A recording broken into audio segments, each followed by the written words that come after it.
What is up, guys? Bobgar here, doing a quick vlog this is my second vlog, week 2 of vlogging. I wanted to do one a week, and yeah, not a whole lot happened in the last week or so, and in fact I think it was a little less than a week since I recorded the last vlog, but recording this one now, going to go over channel stuff, my life a little bit, exciting things like that. So first thing I wanted to say is I'm putting up a straw poll right now. It's up.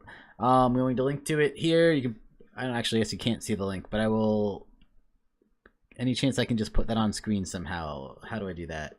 Okay, move that someplace where you can see it. Maybe can I make it bigger? Ooh. Okay, there. That's like making it bigger in a way that's not as terrible. I'm trying to find a place to put it. I'll just put it right over my face. All right, that one you can probably read. I'll probably put it in the description too. But yep, throwing up a straw poll about which deck you would like to see me play next. Probably next week, although there's some chance I get too busy. One thing I'm thinking with these is, especially now that I'm not making my meager $10 a month, I'm going to go a little lower effort on some of these. Not in terms of like playtesting and recording the matches and stuff, but in terms of editing. I've been trying to like rewatch and edit all my matches, and I'm gonna probably do them. I might do some of them live, which could be kind of fun, but I'm gonna do them. I'm definitely gonna do them much more. Much less edited, basically, just because I don't want to spend the time to do it, and I want to focus on some other things that I could be doing. Maybe I'll move myself. Maybe if I move myself up here. Whoop! There we go. Now I'm above the straw poll. That works pretty well. So yeah, these are the ones that I'm thinking about playing next week: Taking Turns, Dragonstorm, Enchantress, Aggro Counters, Restore Balance, or Other. So Other is your opportunity to give a suggestion. I have a lot more than this in the kind of queue. Like, in fact, I had a couple suggestions that I had been looking at and trying different things with.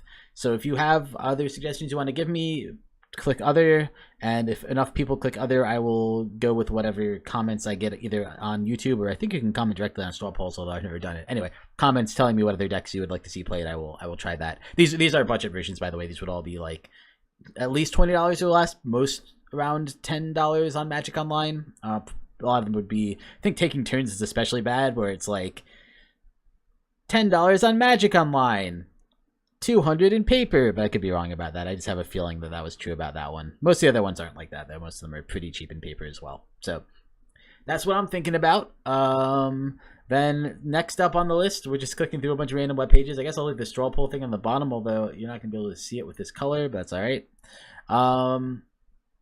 I'll move it up top. Now you can half see it. That's even worse. That just makes your eyes bleed. All right, you have to stay down bottom. So this is the deck I'm running this week. Bogles, I'm pricing it up a little bit to make it close to 20. I think I'm probably gonna run it through a league, although I haven't done it yet, so I don't know. That's my plan though. I feel like that's pretty good plan. I just wanted to give you guys a sneak peek. I'm not going to do a deck tech for it because I'll do a deck tech in the videos, but if you're interested in what I'm going to play this week, hopefully those videos will be coming out this week. There's some chance I don't get to record them and edit them enough. I am pretty busy tomorrow. I'm going to my parents' house for dinner, and I'm going to another friend. Actually, I think we're doing it here, but we're going to do a character generation session at my house to generate some characters for a role-playing game I'm going to be playing in, which I guess maybe I'll talk about that in future vlogs. But that's this week. And then this week was also my birthday, and I don't have exciting birthday videos to show you. I guess I'm going to take the straw poll thing out, at least for now. But I wanted to show you that. So on my birthday, the one, I didn't do that much that was exciting. Here, let me move myself back down so I'm out of the way. I didn't do anything that exciting. I did end up taking the day off from work, partly because I worked 60 hours the week before. So my boss was kind enough to say, hey, you can take a day off at the end of the week if you want. And I said, you know, Thursday is my birthday. Why don't I just take that off? And he was like, yeah, that's great. So got a day off, which was nice. And yeah, I made myself a nice buffalo chicken burrito for dinner. You can watch my video about how to make a buffalo chicken burrito if you're ever really interested. It was pretty delicious. And the other thing I did was Melissa was around, so we hung out and we played Cube. And so this is the deck that I built. I usually don't like going for Skull Clamp decks, but this is like a grindy green-white token Skull Clamp deck. And I had a lot of fun playing it. It's different than the kinds of decks I usually play. I mean, I do think I played a couple similar to this in the Vintage Cube. I think the second to last one was a white-black kind of token Z deck. This one's a little different in that it tends to be a little slower and more controlling. It has a very big life loss theme. It's running both Dark Confidant. I don't know if you can see him. He's right over here, and then also Phyrexian Arena. These are City of Brass and Mystic Confluence. Those both basically give you any color, but they cost a life to do it. So yeah, it led to some interesting games. I remember the first game we played, I put out Mystic Confluence, tapped it for black, played Dark Ritual, used Dark Ritual to cast Phyrexian Arena, and I did win the game, but I was down at 5 life, and the amount of damage that Melissa did to me was like 4 or 5 the whole game. I just got down to 5 life because Phyrexian Arena kept ticking, and I kept having to tap my 5-color land in order to get the colors that I needed. So by the end, I was pretty rough. I didn't actually think about it when it came in. I didn't even realize that he technically made lifelinkers, but the Sorin up here that makes lifelinkers was hugely impactful in both games. Actually, I got him out in both games. In both games, those lifelink tokens kept me from killing myself, so ended up being pretty good. Yeah, the deck's neat. It's got a Stoneforge package, not the best one. Melissa got the first pick in the pack we opened with Batterskull, so I didn't end up getting that, but I did get Skull Clamp and Grafted Wargear, so there were 2 different targets to get. And Grafted Wargear is not the best in this deck, but it's still, you slap it on a token, it's not that big a deal if you have to remove it and kill the token at some point, and it turns the token into a serious threat, so I figured it was worth it, especially when you have Stoneforge to fetch for it. We did a style of drafting called Grid Draft, and so you basically lay out 9 cards in a grid. You do 9 card packs, and then one person chooses a row or column and takes all the cards from that column or row. So the first person to pick always gets 3, and the second person picks a row or column and gets all the cards from that column or row. So you either get 3 or 2 depending on whether the other person picked them already. And yeah, it works pretty well. Gives you a little bit more agency about what you draft. Oh, I should also note this was a very interesting draft in that so Melissa doesn't like drafting with that much because I always win, which is weird because she's really good at Magic. It's not like she's bad, but I think I built the cube. I know it better. I've drafted cube a lot more.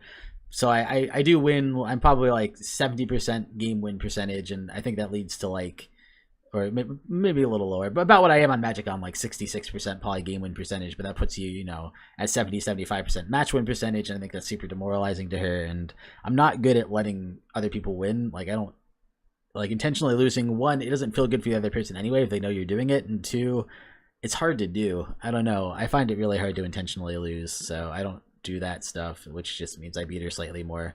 But yeah, she's really good at Magic, but I play it more these days, so I'm better than her. When we started our relationship, she was better. Maybe at some point I'll tell the story of how we met. We actually played Magic the Gathering on our first date. It was fun.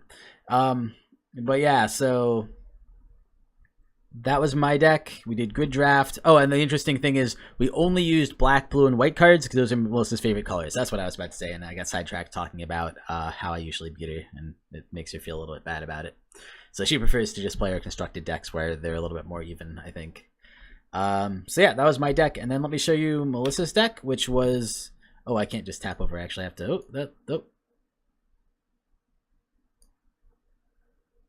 Did I do these out of order somehow? Well, anyway, this is Melissa's deck. I don't even know what I did. And she was running... I guess this one I positioned backwards, I think, because I was on the other side of the table, which feels like a weird reason to do it, but... That's the reason it happened. Lanes are over here. So, pretty good early interaction. Path to Exile is great. Pretty good card draw engine. A lot of protection in Mother of Runes. She was a real hassle for my deck to deal with. I think the only reason I managed to win the games I did is because I overwhelmed the board, which made her a little bit less impactful. She was running a super sweet... Basically, these are just really fair blue-white cards. But then she was also, and she had this guy's at top end to have kind of like a blink package because Muldrifter, Vendilion Click, and Riftwing and Reflector Mage are all good in a blink package. So it just had a lot of good kind of mid-range white-blue. And then she also had this Tinker package that could get Batterskull or Inkwell Leviathan, whichever one she didn't have, both of which are super strong cards in my cube, especially Inkwell, especially when there's only 3 colors, so the Island Walk will probably be triggered. Like, she got a little unlucky that I went white-black because that meant this wouldn't get Island Walk, but still super strong card. Yeah, and her deck looks super sweet to me. I'm actually a little surprised I beat it. Her getting the Batterskull was a huge boon, and so was... in Good Draft, like I said, you get a row or column, and the column she got that had Tinker in it was just totally insane. It was the cards in that pile were Tinker, Inkwell Leviathan, Bone Splitters. So you had a full combo in one column, and this was like the second pack, I think. It was just like it basically was a deck in and of itself. So I was pretty scared of her deck, but I got lucky enough to grind them out. I think I just went too wide for her to be able to beat, unfortunately, and I got really low on life, but I didn't die. So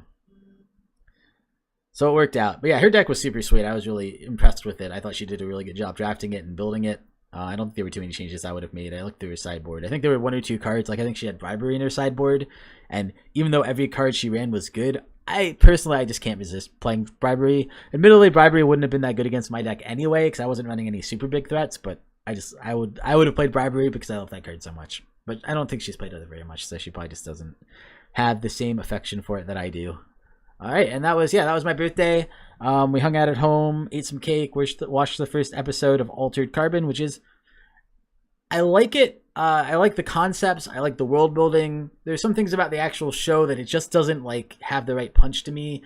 Like, the characters aren't as interesting as I would like. They feel like weirdly acted. I'm not as into it as I feel like I should be, but I'm also only 2 episodes in, so I plan on watching the whole thing with Melissa over the next couple weeks. We're doing about an episode a day since they're an hour long, and maybe I'll give a review for that next week if I finish it. So yeah, that was the other thing I did on my birthday. I also ate a little bit of cake, had some ice cream, it was delicious. And the last thing I have up here is I was thinking about, so one of the things that when I originally started this channel is I didn't envision it as a Magic channel, and I kind of turned it into that because I was like, well, I have a little bit of a Magic audience, although not huge. I mean, I only have 400 subscribers. It's not like I'm a big YouTuber. Why don't I run with this Magic thing? Because I enjoy Magic anyway. I play it a lot. I might as well do YouTube videos on it. And I plan on continuing doing that. I still think that's a good idea. But especially now that I'm going to be demonetized, I mean, I guess that doesn't mean that much, but like, I feel like the pressure is off to do anything that anybody cares about. Like, I can do whatever I want on this channel. I guess that's the good and the bad side. So one thing I've wanted to do since I started the channel, and both because I think I'll be good at it, and for my own knowledge, I think it helps me learn to do this, is I want to start doing programming tutorials and showing progress on side projects that I have, because I think showing some progress on side projects will help motivate me. So I'm going to start doing that. I think I'm going to do HTML5 just because, I don't know, I've been enjoying it a little bit more than Unity in some ways. I don't think it's actually, I should say I don't enjoy doing work with it more than Unity, because what happens is it's very limiting in terms of compared to Unity. Unity can do a lot, and it runs faster, and it's great. It's really good game engine if you're trying to do really complex, complicated stuff. But for a side project, I like being close to the code, and Unity puts this layer on top where you never feel like you're really exactly where you want to be in terms of how close you are. And HTML5's Unity's HTML5 publish options just aren't very good. The HTML5 it gives you tends to load slow, run slow, partly because it has, and then it doesn't run slow, I shouldn't say that. It runs fast, but some of the things it does feel very slow, and I think that's because of how bulky compiling the Unity engine into HTML5 is, basically. So I like the idea of doing Phaser. I think Phaser is actually a pretty good starting point for people. So Phaser is HTML5 game engine.